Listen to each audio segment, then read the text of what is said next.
খুব সুন্দর একটা মজার রেসিপি আপনাদের সঙ্গে শেয়ার করলাম বন্ধুরা। যারা কাঁটার ভয়ে মাছ খেতে চান না তাদের জন্য এই রেসিপিটা। একদম মাছের কাঁটা ছাড়িয়ে পোড়া বানিয়েছি রেসিপিটা। তো বন্ধুরা, ভিডিওটা শেষ পর্যন্ত দেখবেন কীভাবে বানালাম। যদি আপনারা কেউ বানাতে চান শেষ পর্যন্ত দেখলেই বুঝতে পারবেন যে আমি কীভাবে বানিয়েছি। দেখার জন্য অনুরোধ রইল।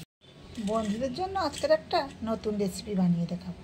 দেখুন, এখানে আমি 2 পিস মাছ নিয়েছি। মাছগুলো একটু ভেজে নিয়েছি। যারা কাঁটা মাছ খেতে চায় না তাদের জন্য এই রেসিপিটা বানাবো। তো প্রথমে মাছগুলোর আমি কাঁটা বেছে নেব। মাছগুলো কাঁটা আমি বেছে নেব।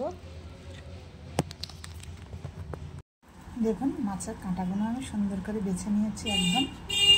বাছার পরে এখানে দেখুন একটা আলু ছাড়িয়ে আমি গ্রেড করে নিয়েছি। কাঁচা আলু কিন্তু এটা ছাড়িয়ে ধুয়ে গ্রেড করে নিয়েছি। সঙ্গে দিয়েছি কাঁচা লঙ্কা, পেঁয়াজ গ্রেড করে নিয়েছি। দেখুন, পেঁয়াজও দিয়ে দিলাম, রসুনও গ্রেড করেছি, আদাও গ্রেড করে নিয়েছি। সব রকম মশলার মধ্যে দিয়ে দিলাম। এবার দিয়ে দিচ্ছি একটু জিরা গুঁড়ো, হলুদ গুঁড়ো একটু দিয়ে দিলাম। এবার ভালো করে মিশিয়ে নেব। দেখুন, ভালো করে মিশিয়ে নিয়েছি। এবার এর মধ্যে দিয়ে দেবো একটু বেসন দিয়ে ভালো করে আমি মিশিয়ে নেব। বেসনটা কিন্তু খুব বেশি দেবো না, অল্প করেই দেবো, একটু জয়েন্ট হওয়ার মতো। এর মধ্যে কিন্তু একটা জিনিস আমি দিইনি, সেটা হলো লবণ। লবণটা আমি দিয়ে দিলাম। দিয়ে দিচ্ছি একটু শুকনো লঙ্কা ভাজা। তেল দিয়েছি কড়াইয়ে, তেলটা গরম হয়ে গেছে। দেখুন, এবার আমি এগুলো ছোটো ছোটো করে তেলের মধ্যে দিয়ে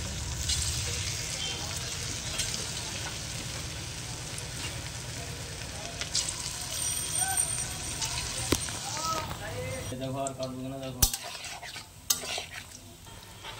দেখুন, ভাজা হয়ে গেছে, একদম লাল করে ভেজে নিয়েছি। এবার আমি তুলে দিচ্ছি।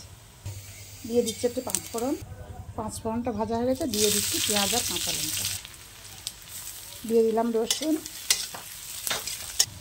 আদা দিলাম, হলুদ দিয়ে দিলাম। আর দিয়ে দিচ্ছি একটু বাটা লঙ্কা দিয়ে ভালো করে একটু ভেজে নিচ্ছি। এবার দেখুন, ভেজে রাখা বড়াগুলো এর মধ্যে দিয়ে দিলাম।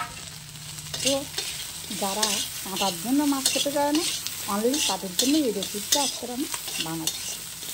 তো দেখুন, ভালো করে কষে নিচ্ছি। এবার এর মধ্যে দিয়ে দিচ্ছি জল, একটু লবণ দিয়ে দিলাম এর মধ্যে। দেখুন, এর মধ্যে আমি দিয়ে দিচ্ছি একটু সরিষা বাটা। এটা কিন্তু সাদা সরিষা, আমি একটু বেটে দিয়ে দিলাম এর মধ্যে। এবার দিয়ে দিচ্ছি আমি জিরা মরিচের গুঁড়ো, দিয়ে দেবো গরম মশলা। দেখুন, রেসিপিটা আমার হয়ে গেছে, সব মশলা দেওয়া হয়ে গেছে। এবার আমি নামিয়ে দেবো।